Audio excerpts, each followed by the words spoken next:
Hi. Hi. Hi. Good morning. Good morning. How are y'all? We're good. We're good. Yeah.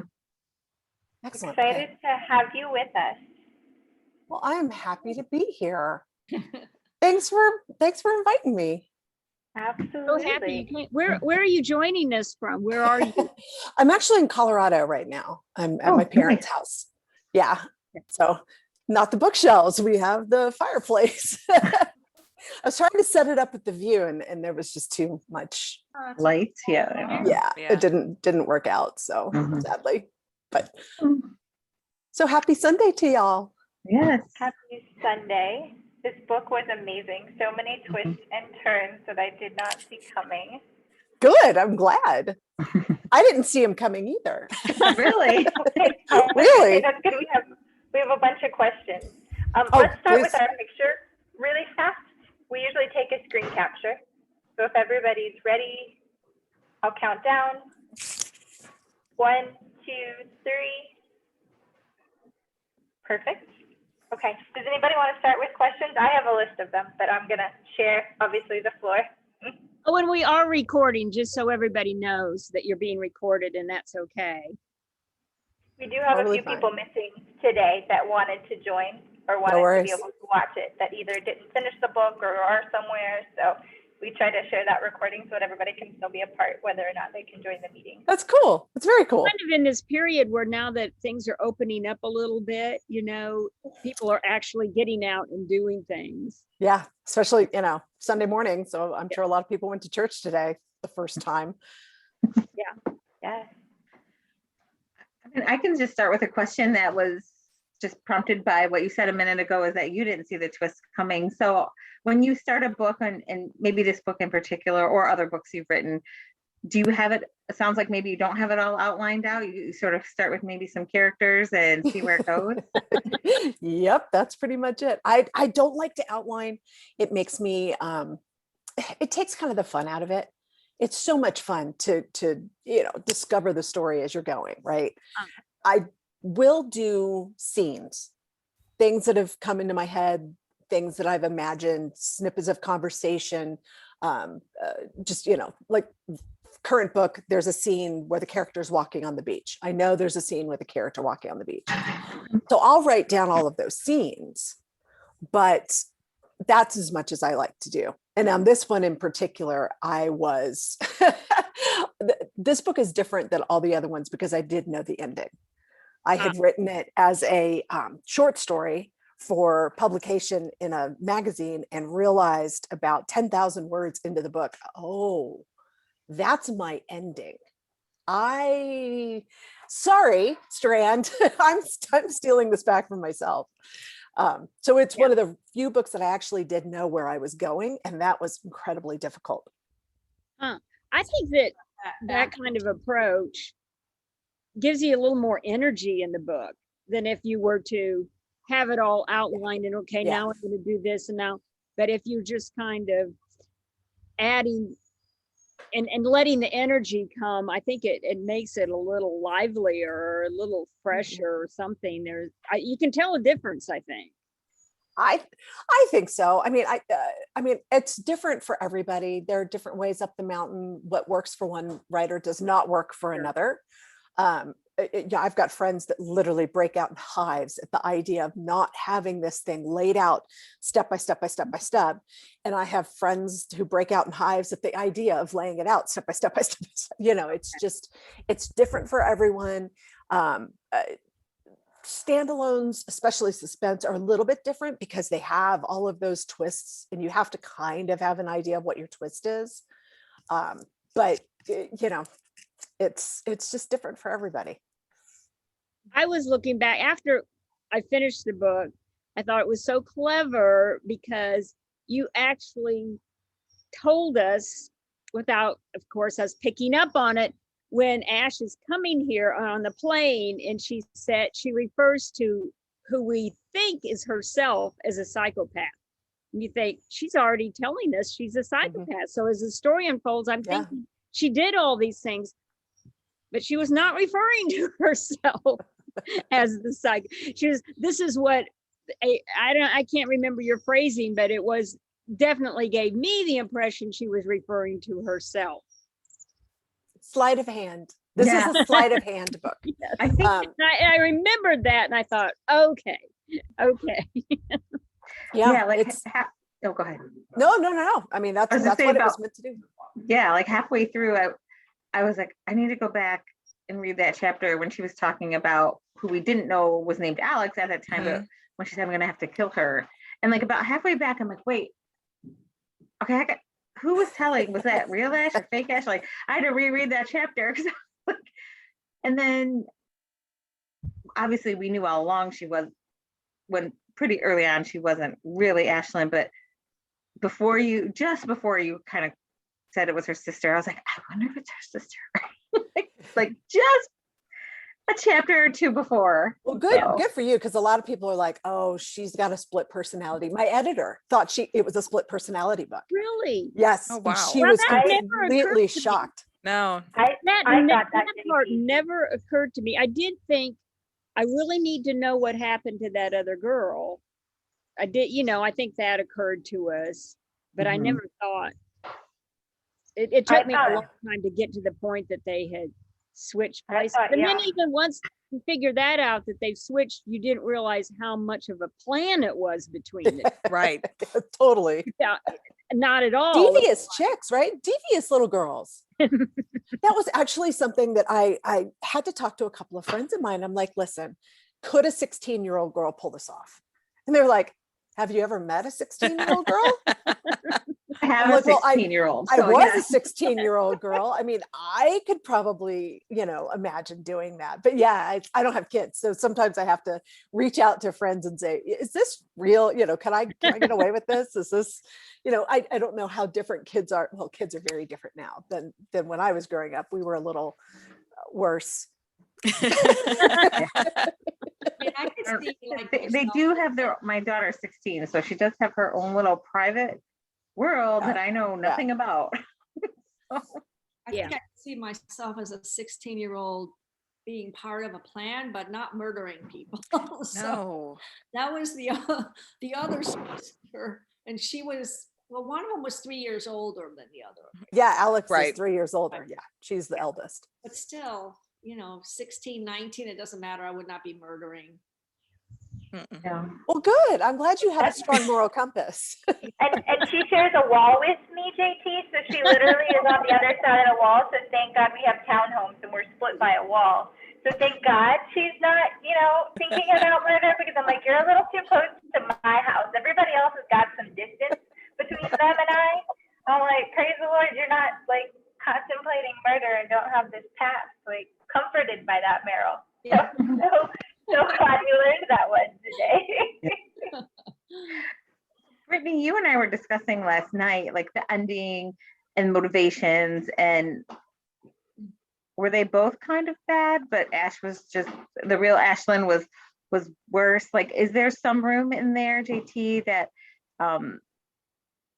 Alex was more involved in the planning than she let on? Because there's a couple places where you allude to the one chapter when she's talking about, yeah, my father was destructive to my mom and cheated on his wife and abused his daughter, but he also created me, and he doesn't know how devious I can be, basically, not in those words. And then at the very end, when Ashlyn's like, oh, she managed to convince everyone I'm the bad one, it kind of like,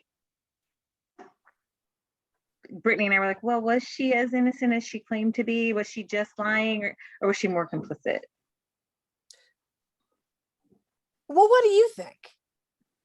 We thought she was somewhat more complicit than she let on. I mean, if you think about the ending of that book and you think about what she's done, I mean, that's revenge. That's a revenge killing, right? She knows that she's being followed. She knows that this is a setup.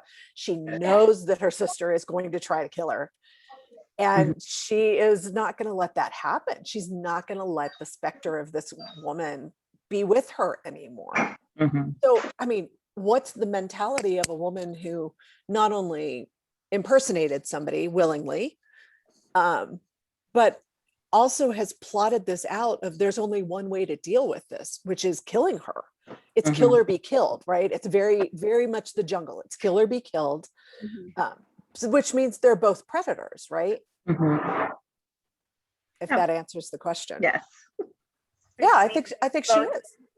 pretty guilty in their own ways, But basically. she never, I guess, well, I don't think in the book anywhere, like she knows that's happening. She knows she's going to have to deal with her psychotic sister, but she never thinks of sort of going to the authorities. I guess it would blow but she was still making money though. She's guilty. I mean, she's guilty of doing things, right? So she's not going to go to the police. I mean, what are they going to do? That's a problematic situation. You're coming at it from the structure of a moral person. And that's, sometimes you have to ditch that. I have to, because I'm an exceedingly moral person. The idea of doing something wrong and getting caught is enough of a deterrent for me. I'm just not that kind of person. So having to inhabit people like that, but she, Ashlyn killed Alex's first love. She killed her. And that's, I think that would change somebody, where you might be doing something that's sort of wrong to being willing to do something the ultimate wrong. Murder is the ultimate wrong. So it's her journey, and we don't see it, right? It's 10 years of not seeing her journey, which is really interesting to me.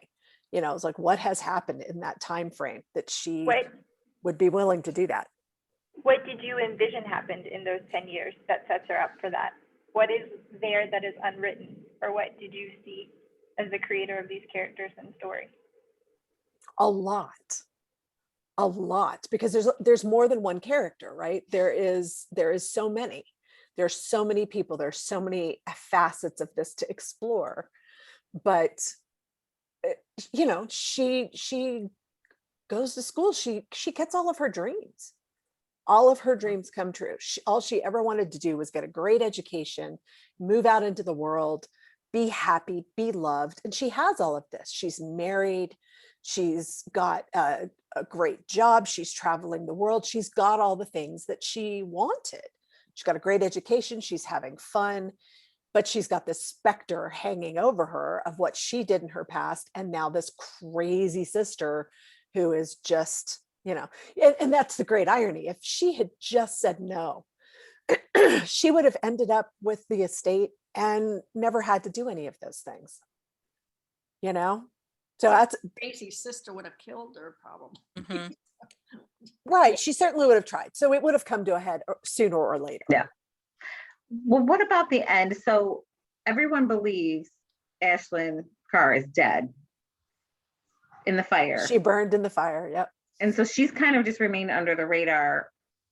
So she didn't get any of the inheritance because did Alex get all of it, or we don't know, or? Well, she had some, remember that there was money already dispersed and everything that she had. So, what's she living on? I don't know.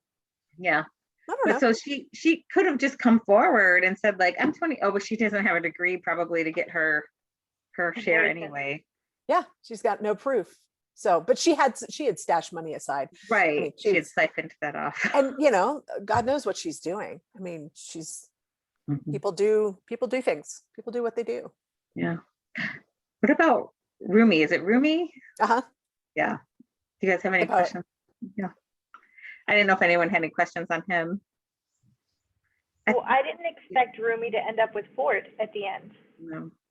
Like, that was a shocker to me. Surprise. They had basically one spend the night and the world fell apart. And then here they are 10 years down the line, basically, and married and together and everything. So that was shocking to me. Well, they'd been having an affair for a very long time. They'd been Which together. I understood that.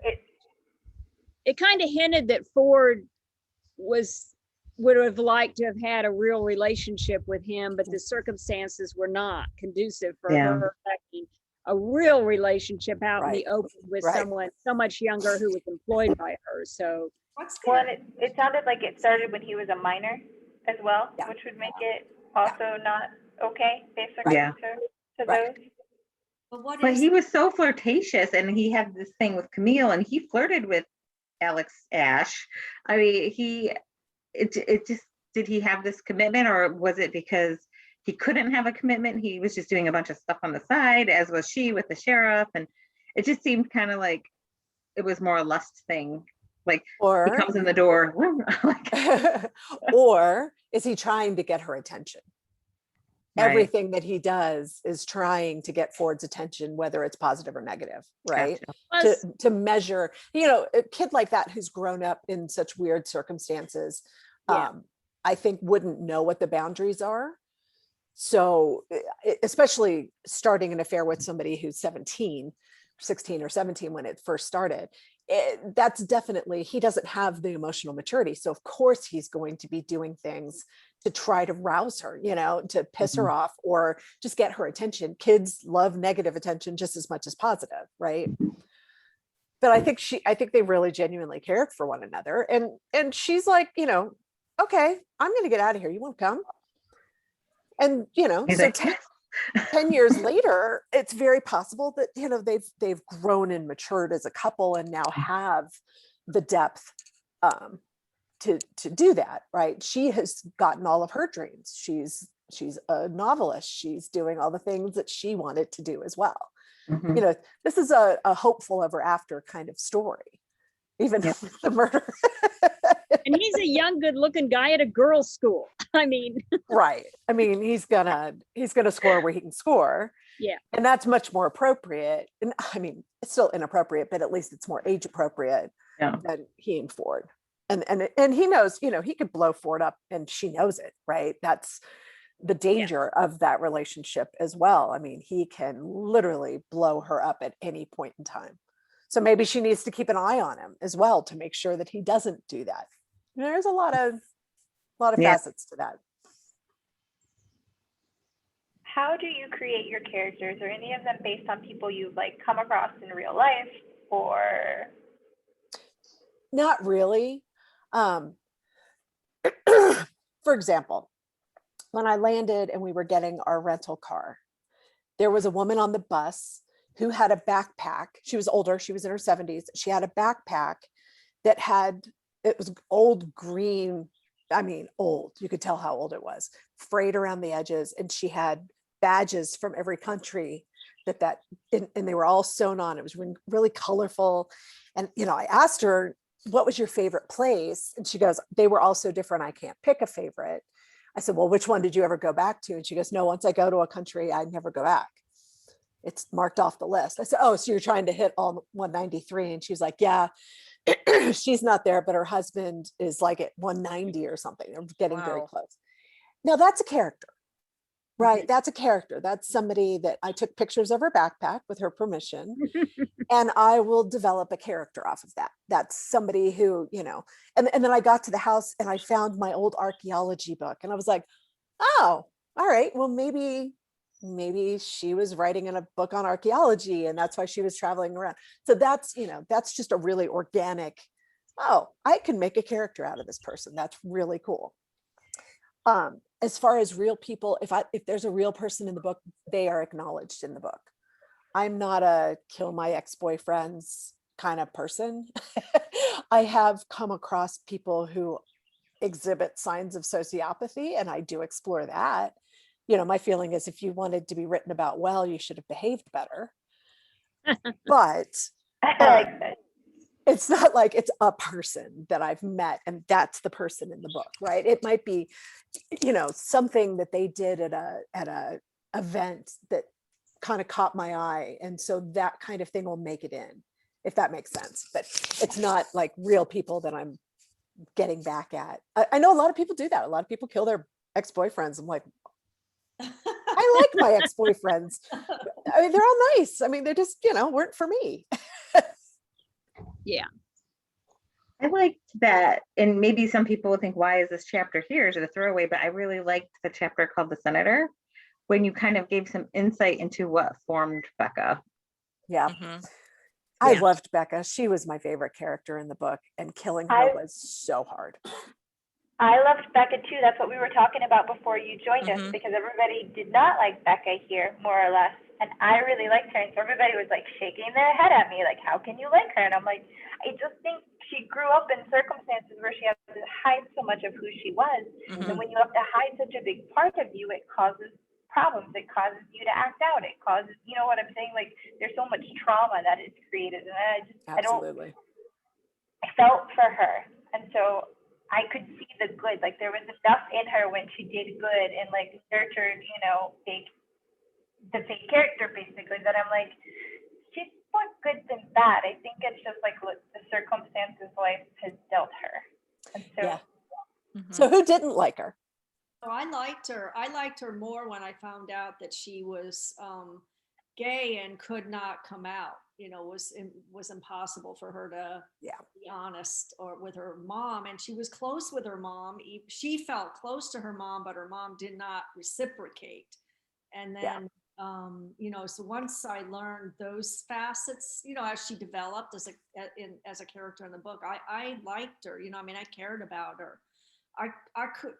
My thing was like, I just don't get the private school hazing thing and the Ivy whatever and the you know, the secret taps, and I never went through any of that kind of. Oh, really? And so, I mean, I was in public school and I just never had any experience with that. I mean, I never had that money level or whatever it is of Ivy League schools and colleges and frats and sororities. I didn't do any of that. So it's really distant to me. Well, now you've got an inside view. Because that's a lot of that is very, very real. Yeah, that's crazy. I'm gonna move. I've got a lawnmower starting up out here. Oh gosh. Don't they understand it's book club time? What is wrong with them? And I didn't dislike Becca, but when we were talking, even before we finished, Brittany was like, oh my gosh, I feel bad for her. I'm like, well, I didn't necessarily, I liked her character. I just didn't feel bad for her because she was framed by her mom and she did have difficulties, but plenty of people have that and don't treat people the way she did. So from that perspective, I just felt like she lacked some emotional maturity. And I mean, I feel like people can rise above sometimes what their circumstances are. And not everybody chooses to. But yeah, I didn't hate her or dislike her. I didn't want her to die. I was sad when she died, but I didn't have this overwhelming, like, oh, poor Becca, because I don't think she was poor Becca. She was a little bit of a bitch. I mean, she was really, you know, that is, she was just a fascinating character from start to finish for me, right? Her motivations, her depth, the reasons why she did things. This whole book was started on the idea of bullying and how girls bully one another. And that's something, it's so real. And that's why I didn't set this in college instead of, that's why it's in high school and not college. Because in a college situation, you're being bullied like that, you can leave, right? You can leave. You've got all the abilities to leave, to transfer, you know, you can get a job, you've got options. In this environment with a bunch of high school girls, you can't. And poor Alex is truly stuck. She has no family to go to. She's alone in the world and she's being bullied, and who's she going to go to, right? She can't really deal with that. And so that I really did want to examine how girls do that to one another. And obviously it's in a much bigger context when you throw in the secret societies and stuff, which I was in a couple of secret societies I based this school on my college. And a lot of the experiences were experiences that I went through. We did not get branded. I was going to ask. I was like, did you get branded, JT? I got hazed. Like, I mean, the hazing was so bad. The school actually stepped in after my class and put in hazing rules because it was just, I mean, it was terrible. So when you say college, that's a high school though, right? No, they were in high school, but mine was college. Yours was a college. Okay. It was an all-girls private boarding college. So everybody lived in the dorms on campus. You weren't allowed to live off campus unless you were a primetime student, so you were married. Yeah, it was a fascinating environment. It was just a pressure cooker.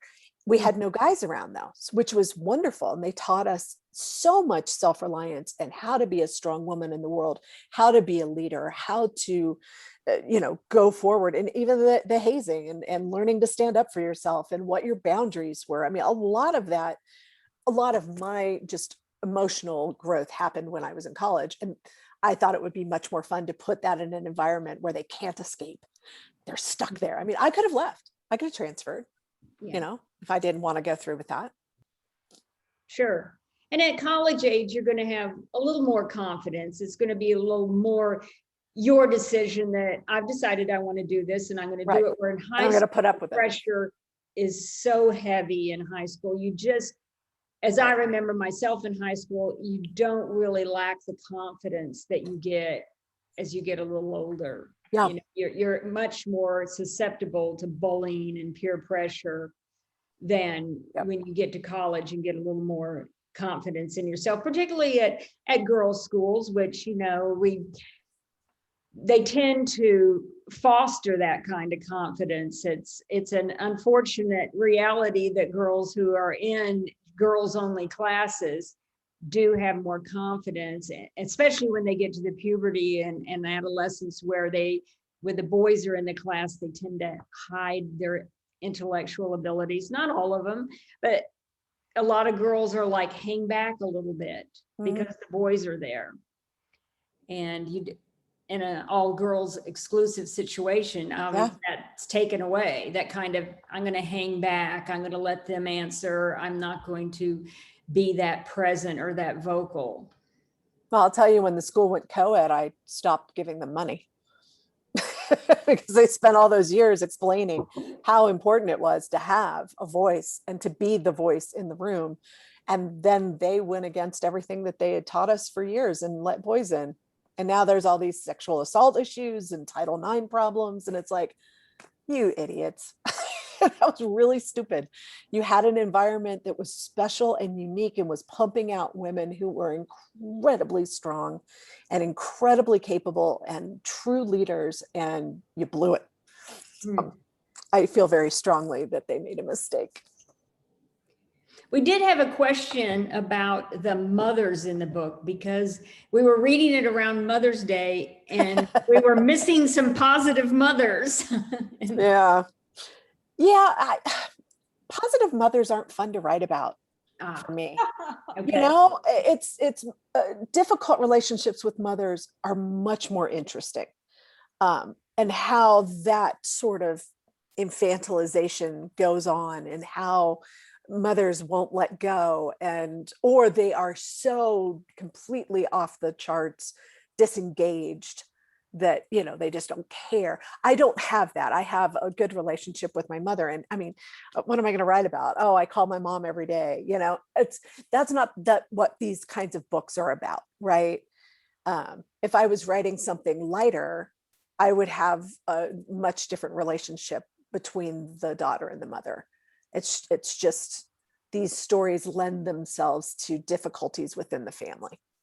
I don't think really well-adjusted, happy kids end up being killers, right? I hope not. And there were no really good father figures in it either, right? In the book. Like, who was a good point? Good point. Yeah. This was supposed to be an all-female book. Rumi and the sheriff, I think, are the only male characters. Yeah. I was trying to go through and have an all-female book. And Sure. have the men be and yes, and the professor. Right. Yeah, the professor. So all of them are in subservient roles. And I did that on purpose. I just really wanted to have a book that was dominated by women and their relationships, and the men were secondary or being used for what they needed. And it was just kind of my Me Too was going on during all of this, and I was like, all right, That's cool. let's just jump in and do an all-girl book. Who was your most challenging character to write for the story? Becca. Becca, because I think I knew deep down that she was the one that was hanging at the beginning. I didn't know who that was when I wrote it. I didn't know who it was until literally they turned her around and it was Becca. I didn't know who that was going to be. Yeah. That's interesting. Yeah. So that, yeah. Again, I like to surprise myself. I don't like to know everything about the story. So I think I was starting to realize Becca is going to be the one that dies. And that really upset me. And so I was having a hard time, you know, when she was around, just knowing what I was going to do to her. Oh my gosh. I'm very attached. I mean, you know, these people live in my head for months at a time. So did you go back and then write the chapter where Ashlyn told Alex, like, I'm gonna make a distraction, and then I'm gonna go find this Becca girl who's hurting her? Like, was that a rewrite? I like go back after you. I don't write in linear, so I don't Right. know when that happened. Okay. I write scenes as they come to me, and then, you know, move them around and put them where they need to be, and all of that. I used to write linear when I worked in Word, because cutting and pasting in Word is a pain. But I use Scrivener now. So whatever scene I feel like writing that day, I write, and then I merge them all together in the end. Ah. So I'm not sure. Maybe.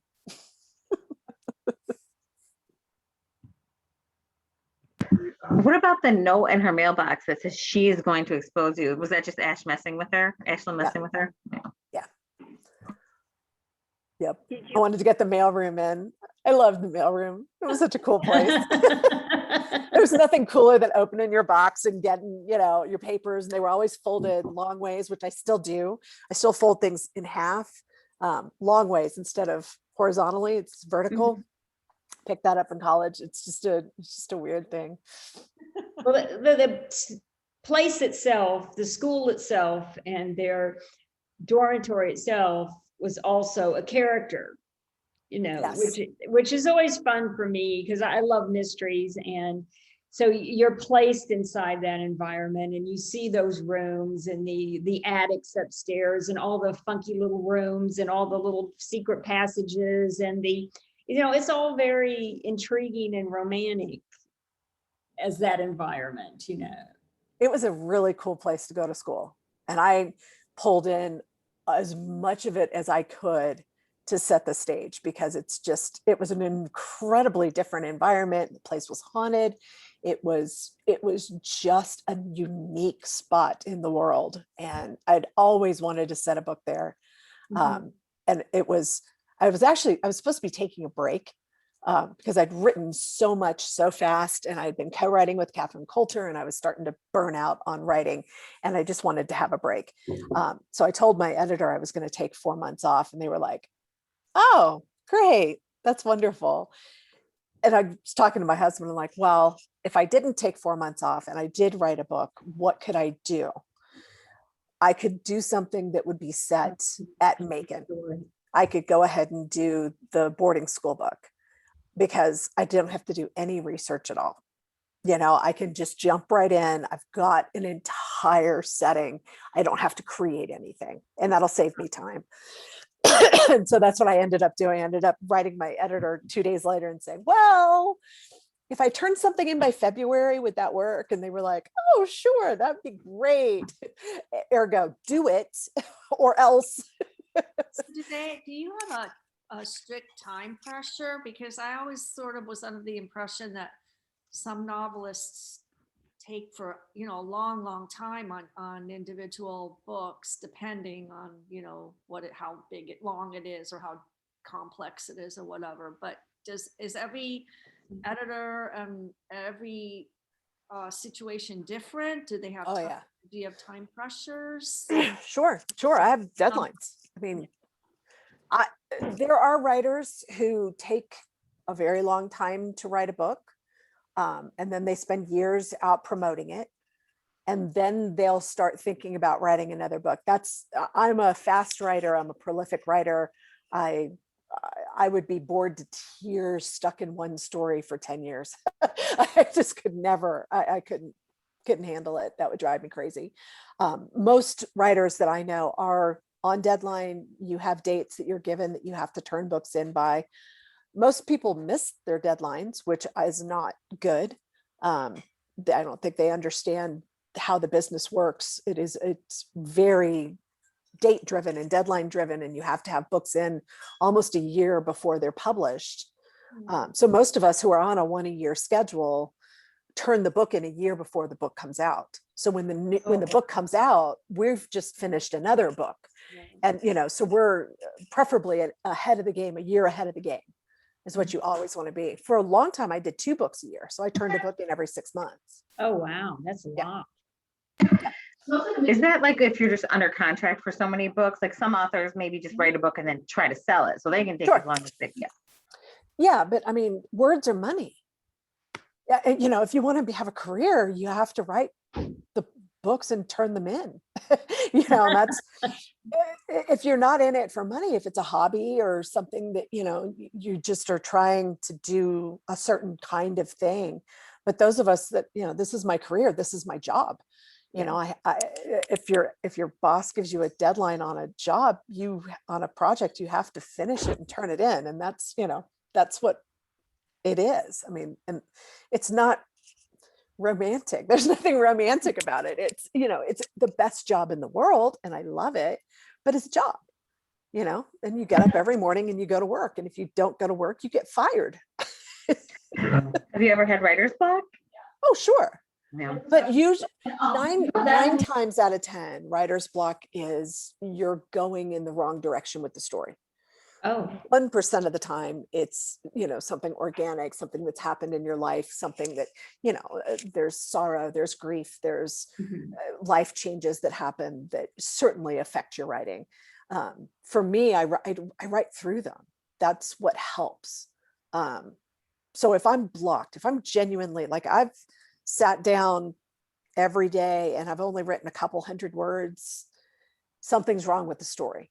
And I need to step back and analyze it and say, okay, where did I go wrong? I'll usually go back several chapters and try to read, edit, figure out what have I done?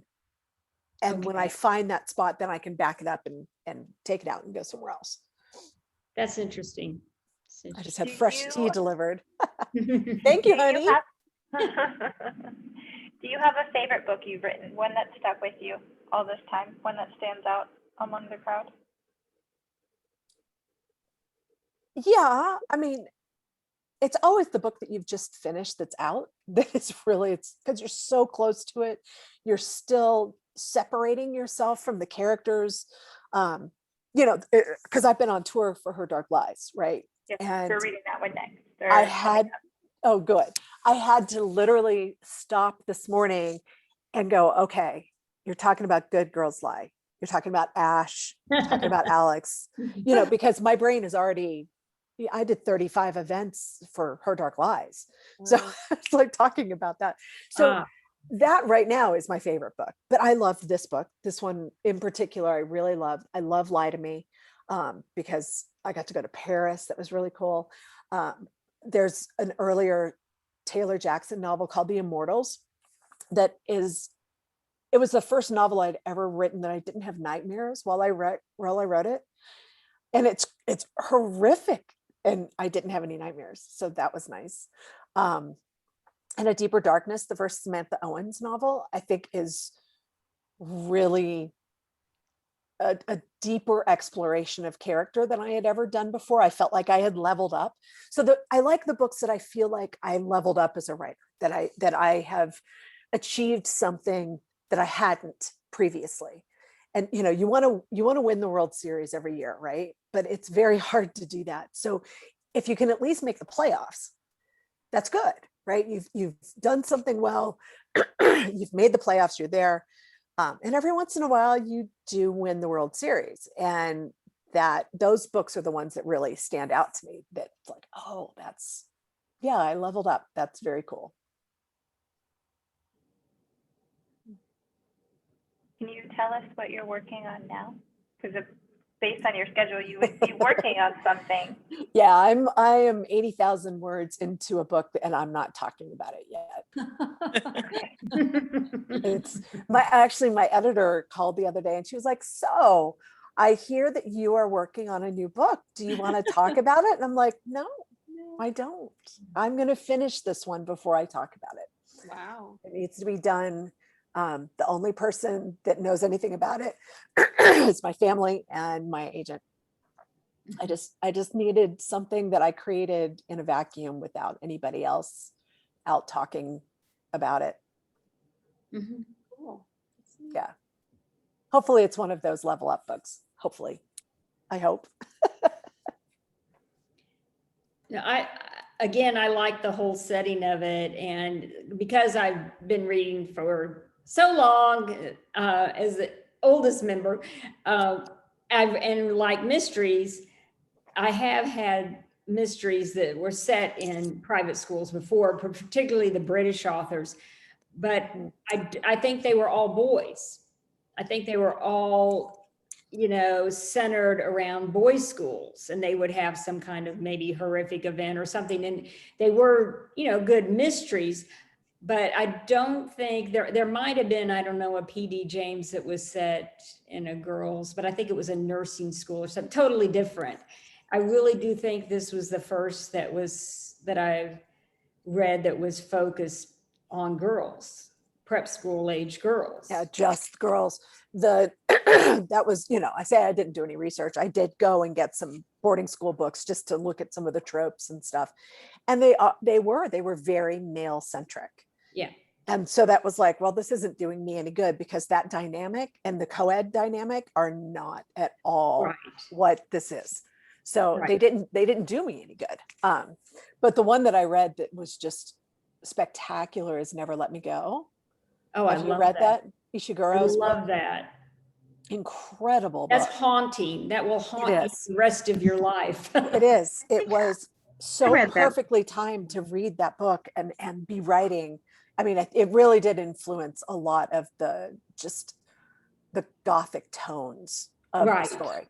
And this whole other, you're in another territory now. You're in another place. It's its own place apart. But that is a haunting book. I also, I loved Donna Tartt's book, Secret History.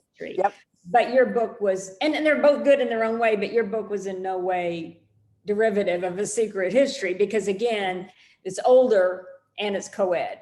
Right. Yeah. And it is a totally different dynamic than your story. It Oh, is. is Never Let Me Go the one where they make people to harvest the parts? Yeah. Yours is way more accessible. I mean, I liked that book, but yeah, I mean, yeah. yours is, That's I a don't dark know. story. Yeah, I mean, yours yeah. just reads, it's a quicker read. There's a lot, it's more fast paced.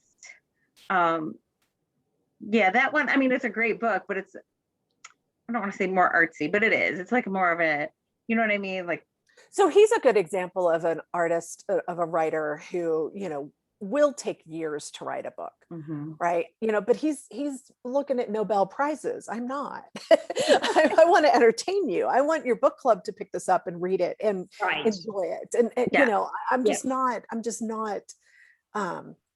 Everybody has different goals. Sure. My goal is to be an entertainer. I want to entertain. I want to have a good time at my job. I want you to have a good time reading the book. I want you to think. And I want you to be able to talk about it, but I also want you to be able to, read it in a few days and be like, dang, that was a good book. That's my goal from my writing. Do I want a Nobel? Of course. Am I worried about that? Is that what I sit down every day, at the computer and be like, okay, this sentence might be the best thing I've ever written. So I'm going to do this off and on. Hey, hold on one second. Hey, Randy, I came unplugged. Can I borrow you for a second? I can't get up. I'm my setup, I'm on the cat tree. My laptop's on the cat tree. So apparently I came unplugged. I think we have a weird There we thing go. Thank you. in our society about the gloomier and more melancholy, whether it's a book or particularly a movie, that it's more important. And if it's really heavily dramatic, and it irritates me because if you have a film that's comedic or a performance that's comedic, it isn't given the same weight Yet, Sure. if you were an actor and you tried to do a comedic performance, I'm sure it must be as hard, if not harder, to give a comedic performance that resonates. Yet, if you won an Academy Award or, you know, that kind of attention, it has to be heavy drama. And I don't understand that, why we don't have the same appreciation. For Well, our appreciation gets very narrowed when it comes to awards. I appreciate you saying that, because literary is just another genre. And literary people don't like you to say that, because what they're doing is important, and they are changing the world with what they do and say. And that's, you know, that's wonderful. That's great. When there's not a plot, I kind of get bored. I actually like to see a progression and have some sort of resolution. I mean, a lot of literary novels have murders. They have, a lot of the same tropes that crime fiction novels have. They just don't have a resolution. And that, I really do love resolution. And that's why I'm on this side of the fence, because I like there to be, a hopeful ever after. And you get to have justice in many ways. It might be a different kind of justice. I think Alex's justice is so incredibly justified. And so, it's, am I going to kill the person that hurt me? No. But for her, I mean, she feels that she is under attack, and that's the only option that she has. That's more of a literary theme, right? That's not a crime fiction theme. That's something deeper and heavier and higher. But literary is just another genre, and it's, it's great. I love literary novels. I read a lot of them, but personally, I prefer writing stuff that has a resolution. Yeah. You mentioned sentences, and I actually highlighted one that like really spoke to me. Especially having teenage children, I'm like, oh, I need to like impart this wisdom to them. But it was the one that said, if you're ever afraid of something, Ash, you must face that fear head on, experience it, live it, breathe it, lean into it. If you do, you'll conquer it. Let it run your life and you will always be its slave. Yeah. I loved that line. I don't know. I went back and like, oh, I'm going to highlight it. Thank you. That's awesome. Yeah. I have OCD, so I have to do a lot of, okay, it's okay. It's okay if the books aren't stacked perfectly on the shelf. It's okay if my husband has put the peanut butter back on the other shelf. That kind of stuff just makes me nervous and uncomfortable. And it's, it's desensitization is a huge part of dealing with it. And that's something that I think that, it goes into much bigger parts of people's lives, of having to face things instead of hiding from them. Yeah. I have this podcast that I love to listen to called This Jungian Life. And it's 3 Jungian analysts who just talk about the coolest things. And I learned so much from that. I can apply it to my own life. Things that I experience, I can use it to give advice to people who come to me for advice, things like that. And that's, that's how those kinds of sentences come about, with me trying to impart things. It's like, this is what I've done. This is how it's worked for me. So maybe it'll work for you too, Yeah. And I thought of it even more like not even just little fear, not that OCD is a little fear. I understand that can be consuming, but I was thinking just, I've had the most growth and the most success in my life when I've done something that I kind of didn't think I could do. Yeah. Like, I'm not smart enough to do that, or I don't have time to do that, but okay, I'm going to step in and I'm going to do it. And then you get this fulfillment when I could do it and I did do it. And I know more than I thought I know. And just, I'm a president of a state authority right now. And I'm trying to recruit like the next officer group. Oh, I'm just not president material. I'm like, yes, you are. Just, and it's kind of getting people to realize like, don't sell yourself short. You can do it. So that was my husband. I don't know. Did you hear him? He was said, like, yeah, you can. No, he goes, I never do. Well, that, it's interesting because my, at Macon, I studied creative writing, and I thought I was going to go for an MFA, and my professor told me I wasn't good enough to get published. So I quit writing and I went in a different direction. So when I came back to it, I had a really negative, critical voice telling me I couldn't do it. Somebody that I respected, somebody that I liked, saying in my head, yeah, this is never going to be good enough and everything. And so it also goes to those kinds of things that you are, if you're around. If you're afraid of it, the things that you're afraid of are the things that you need to do, because that's going to have the most reward for sure. Yeah, all my friends, we say, when we've got a book that scares us, we're like, yeah, that's the book. If the idea scares you, that's the one you have to write, because that's where you're going to find the biggest growth.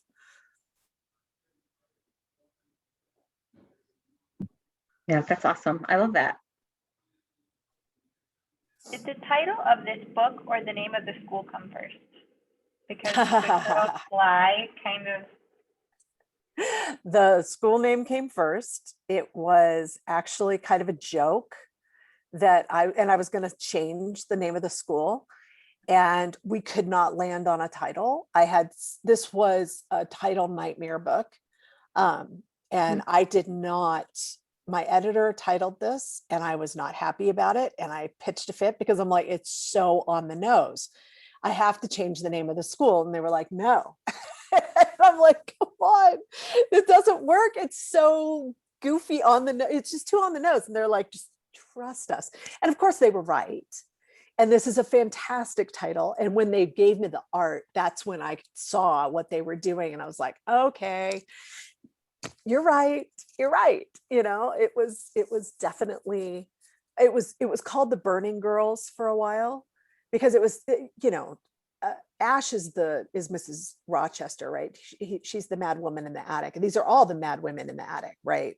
These girls. And then it was called One by One. And it had a school name that actually went out under, and marketing. The galley went out under that name. I can't remember what it is. Anyway, so it was a horrific book to title. And they did kind of overrule me and say, this is what the title is going to be. And I'm just like, oh my God. Okay. But they were right. Sometimes you got to trust your team. I definitely loved the on the nose part of it. You know what I'm saying? Once we get into the story and then we realize, I'm like, I actually think it was really clever. And so I wondered if, one came first or if it was intentional, because I ended up loving it so much. Well, I'll tell you, I have had more emails from people about the art that we used, all the graphics and the memes and stuff that we did, because it was good, GOODE, girls don't lie. And people were like, wait, it's supposed to be good without an E. I'm like, no, actually, it's supposed to be good with an E. That's the name of the school. There was a lot of that.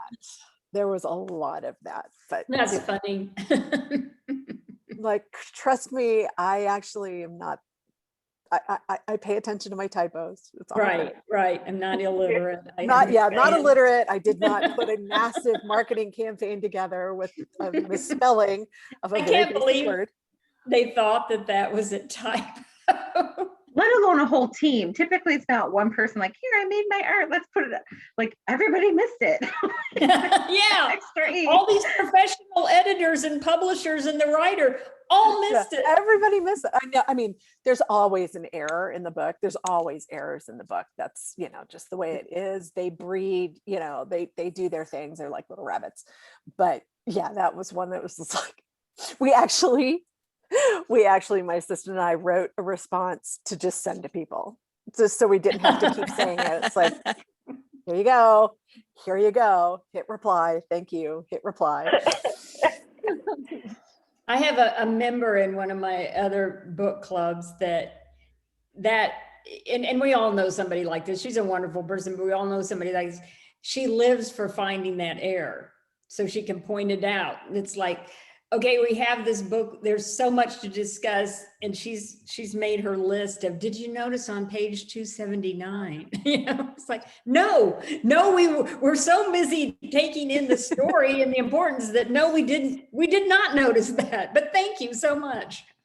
I love that person, but that person never comes before the book comes out, right? They only show up once it's been out for months and everybody is, and then there's this stupid mistake that you've got in there. But I always love it when somebody writes me to tell me I'm wrong and they're wrong. That's always fun. That one's fun. I have to be very careful with those because some people get very upset when they get in their mind that they're right. It's like, okay, Imagine contacting an author and telling them about a mistake I found. Like, that's crazy to me. And the only ones that I've seen glaring things are like time travel books. I'm like, wait, hold on, this doesn't even make sense. But time travel just inherently doesn't make sense because like it just doesn't when you start breaking down some of these books. I'm like, what? Well, if that happened, then then it's always happened. You know, I don't know. So, but I would never contact like the time traveler's wife. I forget who wrote that, but I would never contact her and say, Audrey Niffenegger. Oh yeah, Audrey Niffenegger. Yeah. I would never like be like, well, when you look at this, there's one specific piece that like really bugged me, but I was like, oh, whatever, that's my issue, and I don't care. It's a great book. Like, so.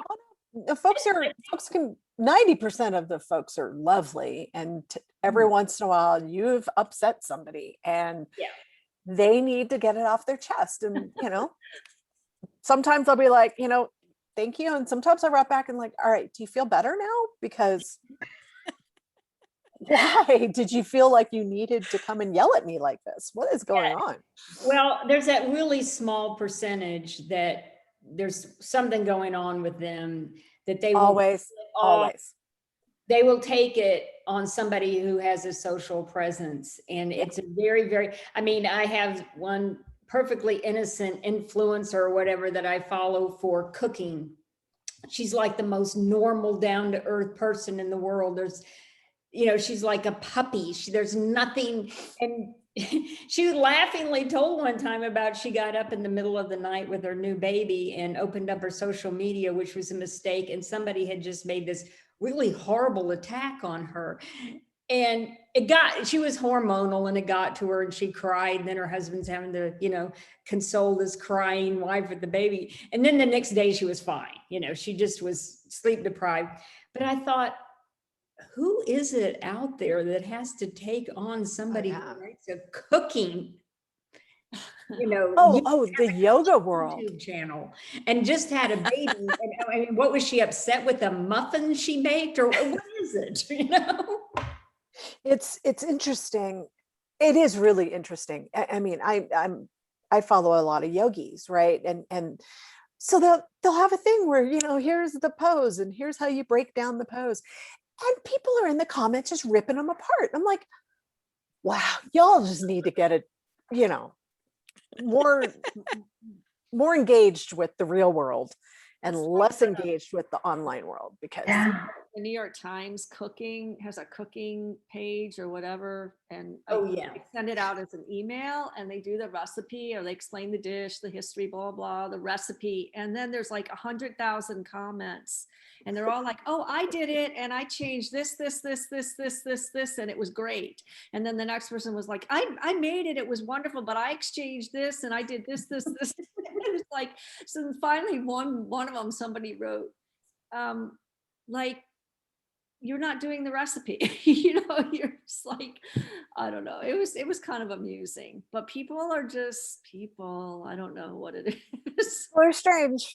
Yeah. They can be very strange. So I was just talking to my daughter on the way home this morning from the store, because she made a comment like she's going to be a junior in high school next year and trying to figure out what career path she wants. And she jokingly said, maybe I'll just become famous. I was like, I don't think it's how it's cracked up to be. And I said, so many people, the social media gets so many negative comments, and they'll tell them over and over, don't read the negative ones, but you can't help yourself. So I wonder, you mentioned the emails, but do you experience that on social media too, where you have trolls who are just I don't have a lot, but every once in a while, somebody will hate a book and they will tag you in the review. And it's like, all right, you're entitled to your opinion. I don't know why you felt the need to tag me to let me know that you hated it. Thanks a lot. But it's, I've got a really thick skin. It just rolls off my back. That's great. Yeah. Every once in a while, you'll have something be like, ouch, that hurts. Yeah. Ouch. Wow. And then, you get up and move on. It's just, Yeah. if I listen to the naysayers, I listened to a naysayer and didn't write for 8 years, and that's a tragedy. So I'm not ever going to listen to a naysayer again, Right. Yeah.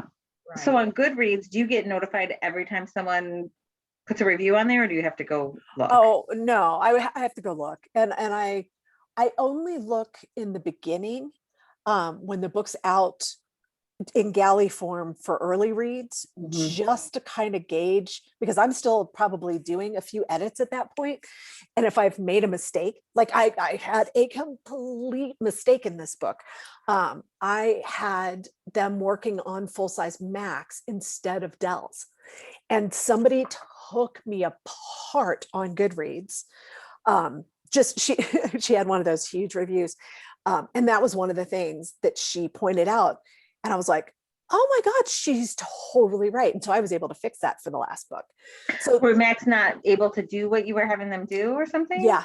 Oh, That's okay. They can, and people do code on Macs, but more they code more on Dells or PCs, IBMs. And so I added them in, so they've got both of them now to work with. Okay. And so that's a good example of, I will pay attention to those in case they pick up on something that I've missed. Sure. But once the book is out, after, the first week or so, I don't look at the reviews, but you can learn from a negative review. You can absolutely learn if you've done something that's going to upset someone, if you've misstated something, if you've got something wrong, I'm capable of looking at those and not having it derail me and have me spiral elsewhere. I will admit, if I'm having a bad writing day, sometimes I'll go and look at a 5-star review and I'll look at a 1-star review and be like, okay, see, you can do this, and somebody's going to hate it, and that's okay. And it kind of balances things out for me. That I think I'm a little bit of a unicorn in that. Not a lot of people want to see the negative, but sometimes it's interesting. I imagine if you do have anything that is in any way technical, which most writers are going to have, particularly if they're writing contemporary, and you are going to start talking about something that somebody's doing on their computer, you are going to get the technical people after you. That Sure. is, they live. Oh, that's everything. That's everything. Everybody's an expert. I had, in Tear Me Apart, my character has leukemia and has to have a bone marrow transplant, and a leukemia nurse yelled at me because I did it wrong and I didn't do my research. And I actually had done my research, and she had misread which kind of leukemia she had. I had to point that out. She just missed it. And she was just like, oh, sorry. Okay. And it's like, I do my research, and I do run these. I have people who are from all walks of life and all professions that I have read things to make sure that I'm not screwing it up. Right. I'm very careful with those kinds of things. And I have a whole cadre of people that I can turn to: ballistics people, medical examiners, death investigators, cops, psychologists, all of that. I'm always very careful. That doesn't mean I'm not going to make a mistake, but I do try to make sure that I don't. Yeah. Well, the thing is, they don't agree, because when I run into any kind of computer issue, They don't. I'll just go to YouTube and go, I'm going to find out. And you'll get that wonderful person who tells you exactly how to solve it in like 4 steps, and you do it and it's like, oh, well, that worked. But you can also get a whole lot of bad information too. So you really have to be circumspect and careful as you're going through this advice that you're getting. So you're going to have people tell you, oh, that person with that illness, that would never treat them that way, or they would never code that way, or whatever. And then another person's going to say that's absolutely correct the way she had it. So there you are. Yeah. It's you go for what most people are going to agree is right. And I mean, you just can't. There's always going to be somebody who thinks that their path is the right one and yours is wrong. And, okay, have at it. Yeah. All right. All good. Agree to disagree. Yeah. I love that you threw in Deborah Harkness's A Discovery of Witches, because I loved those books. And I did watch the TV show. It's good, but I don't know. I feel like you're missing a lot if you only watch that TV show. But I tried to watch the TV show. I hadn't read the books. So I did try and didn't make it past the second. they're slow episodes. They're slow. Which book is that? A Discovery of Witches. Yeah, Deborah Harkness is the author of the trilogy. So. Yeah, those are some of my absolute favorites. They're so good. And so do you guys read fantasy? I do. I do. Yeah. Some, a little. We've had some, haven't we? A little, yeah. Well, not as much as, Mystery, murder, mystery, intrigue. That's Thrillers, whatever. what I tend to pick for us. I like the thrillers. I like something I that like like the keeps thrillers. I really do. Yeah. I do too. So you were asking what's up next. I have a secret that I could share with you. Oh, yay. Okay, because it's not going to get announced until today's the 16th. So it's not going to actually be public until the 25th, but I'll tell you, since you mentioned Discovery of Witches, because I've got a book coming out June 8th under a pen name that's an urban fantasy. Oh. And it's a light urban fantasy, and Discovery of Witches is one of our comps because it's, Oh, good. it's a thriller. It is a fantasy thriller, urban fantasy thriller. It's a CIA librarian who discovers that magic is real, and it's fun. That's awesome. It's fun. Yeah. So much of what I write is dark that I really wanted to do something light. And I love fantasy, and I've always wanted to write fantasy, but I didn't really know how to do it. And so I've got a friend who I brought in, and she co-wrote the book with me, and we're doing it under the name Joss Walker, and it's called Tomb of the Queen, and it comes out June 8th. Okay. So that's, secret. There's a secret. How's that? What was the name again? Tomb of the Joss? Queen, Tomb Joss of- Walker. Okay. All right then. So it's up on Amazon for pre-order right now. So it's going to be digital Amazon only, but there'll be print copies that can go. Okay. Yeah. So that's a little side project that I've been working on for 4 years. A little project. Little side project, 120,000 words later. Oh, wow. Yeah, it's a really big book, but it reads really fast. So it's fun. It's just fun. It's like Gilmore Girls meets Alias with magic. I liked both of those shows. So Yeah. I do too. I'm excited. The website's up. You can go to josswalker.com and see the website and everything. So Awesome. so yay, there you go. Now you know what's next. That's fun. Thank you for the secret. That's really cool. Now I'm going to be doing, a fantasy novel a year and a regular novel a year, a standalone, and then I really want to write a Taylor book this summer. So that's kind of, there's going to be a lot going on. Yeah. A lot going on. That's a lot. What is your writing schedule like? Do you get up and have like set hours? Do you write when you feel inspired? Oh no, I have set hours. I keep kind of shop hours. I'm not really a morning person. So I like to be at my desk writing at 10 o'clock, and I like to write from 10 to 12 and then have a driveway date with my husband. Something we started during the pandemic. We couldn't, so we would just go sit in the driveway and kind of chat and then have lunch and then go back to work. So I'm usually back to work by 1:30 and I work through till 5. On Fridays, I do business stuff. I try to limit that so that I'm doing creative during the week, Monday through Thursday, and then do business on Friday. And that seems to work pretty well. I shoot for 1,000 words a day. Some days I get 200, some days I get 7,000. You just never know. It just depends. But we just moved, and my new office is really conducive to work. So I like it. It feels good. I feel creative there. It's very exciting. That's good.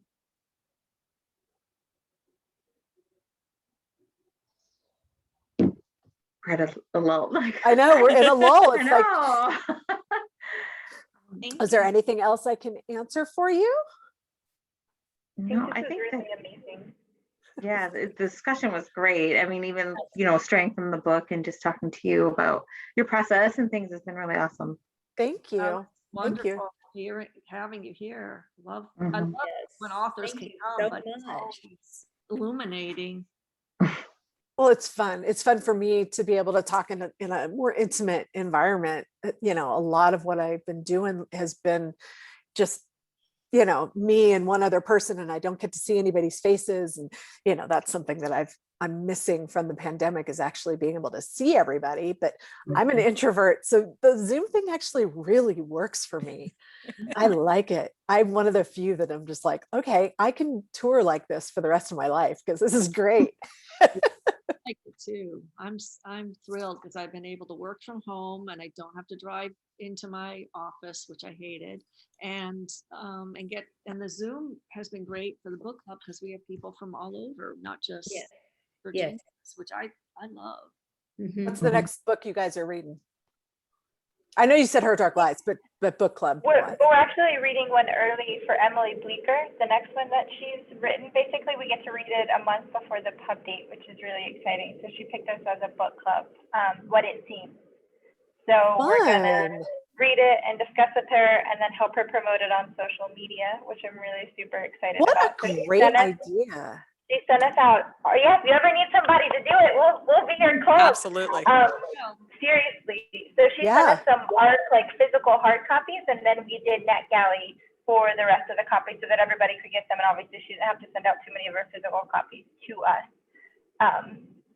And so if you ever need a book club to do it, we do that now. And so what we're going to do for her as a gift is do a playlist of songs that were like inspired, like either by the book or, as you read, we thought of the book, in tandem with the song. So that's going to be the gift that we give her for letting us read it really early. So I'm so fun. I'm a graphic designer, so I'm going to develop like a really cute little thing that she can share on social media with our playlist. So everybody's going to contribute songs. So I love it. Yes. So seriously, please. Yeah, we were happy. We'll work. We work for our. Yeah. They do. Everybody reads it. We come ready to discuss it. Like, that's really important to me. That's all I ask. Because not everybody has to come every time because we have about 26 members. But it's just that the people that come knowing we may discuss the ending. We're going to dive into it. We're really going to discuss it. Like, we did the work. We read the book, which is why I work so hard to get the authors to attend. That is so much fun. And will you let Emer know for my next one? Let's do that. That would be yes, really that cool. would be awesome. We do that? I love would be that. so fun. I love that idea. That's just, because you only ever engage after the book comes out. How much fun would it be to engage before? And we're having everybody write a review. So people have been reading it like months in advance. So as my girls finish, everybody's writing a review. And then we've got the blog post with everybody's reviews compiled. So they're all in one place, which is super fun. And then promoting the goodness out of it on social media as everybody's reading it. So getting that hype up. That is so fun. Well, I'll tell you also, if any of y'all are actually interested in reading the new book, the Joss Walker book, just email me and I'll send you a galley. Yeah, I mean, we've got, absolutely. Be aware, it has a lot of typos in it. I just finished the proofread yesterday and caught a ton of stuff. So there's some stuff, but yeah, just send me an email or have Brittany, give your emails to Brittany and have Brittany, and I'll send you guys the galley. That'd be awesome. That'd be fantastic. Yeah. Cool. I mean, the typos can't be worse than my staff. They write stuff all the time. I'm like, oh I don't know. I teach kindergarten, so okay, so there's a lot of time. Yeah, I was surprised. I'm like, my God, we had a copy editor copy edit this, and she missed a lot of stuff. She actually did a proofread, and she came back. She's like, I missed a lot of stuff. I'm so sorry. Don't you use whatever it is, spell check? Oh, that doesn't It doesn't uh-uh. catch. No, because it's not that the word is misspelled. It's like, it's not a past tense, or Right, you've got a right. has had. It's a grammatical. It's a grammatical thing. Yeah. Okay, okay. Yep. Hmm. So I do spell check. I use Grammarly. I do all of that, but it doesn't necessarily catch when there's disagreements and, Yeah. the word isn't misspelled. It's not going to find it. Or you have the wrong word.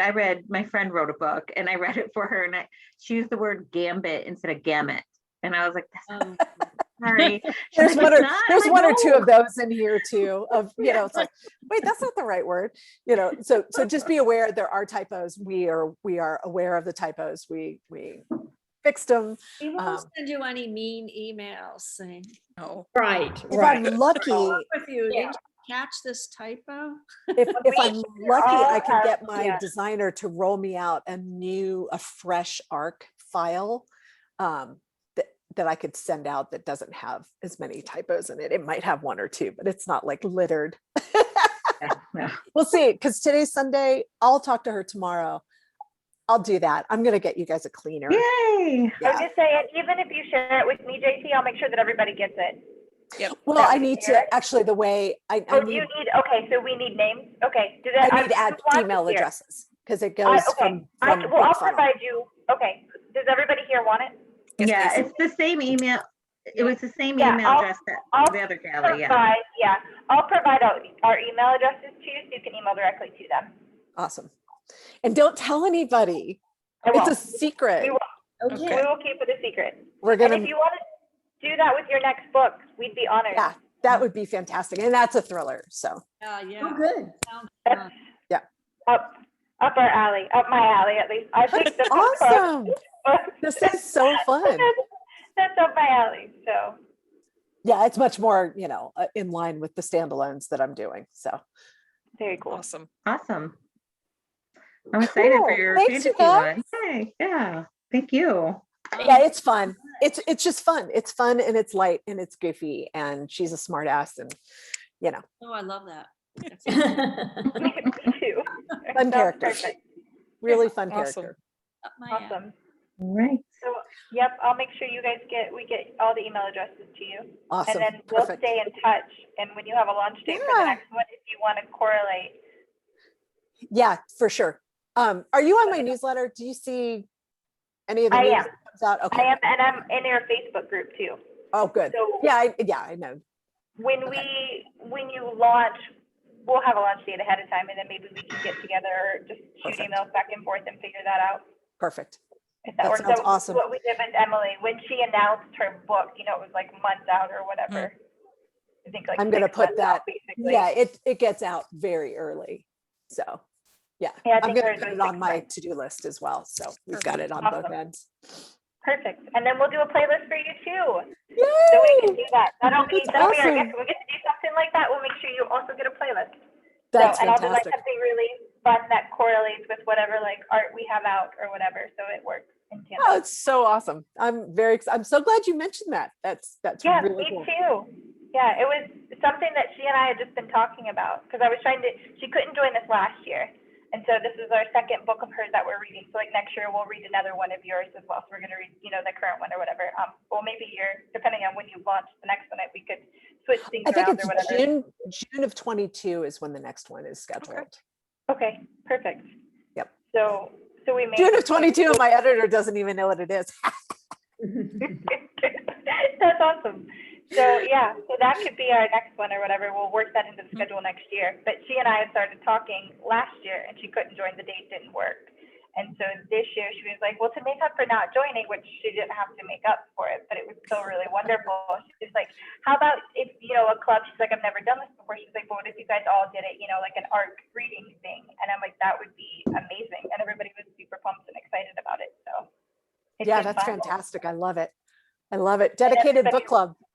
Yes, Yeah. and everybody's been loving the book, which is even better, so everybody finishes it, like Brooke finished it, and Brooke was like, oh my God, it's so good. It's so good. Mhm. That's awesome. That is awesome. Yeah. We'd love to be your book club that does that. Yeah. It's a deal. Yeah. It's a deal. Awesome. Yay. Make it happen. I love We it. do the work.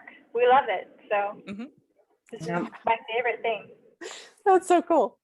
Awesome. Well, thank you so much, JT. This has been amazing. You're incredible. You're so fun. Thank you. It's been lovely to spend the morning with you. I love it. It's foggy and rainy here, so you can probably see out a little bit.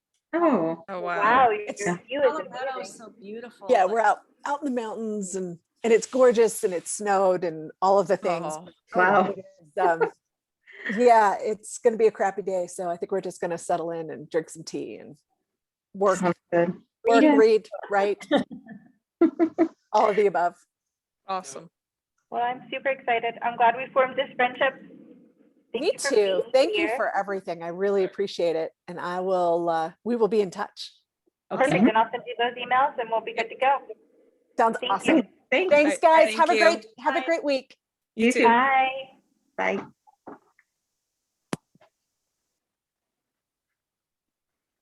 Hi, girls. Hi. Hi. We can stop recording. Okay. So let's go. How did we not end? Okay. You want to stop it? Stop recording. Is that what you want? Yeah. Did you say it wasn't?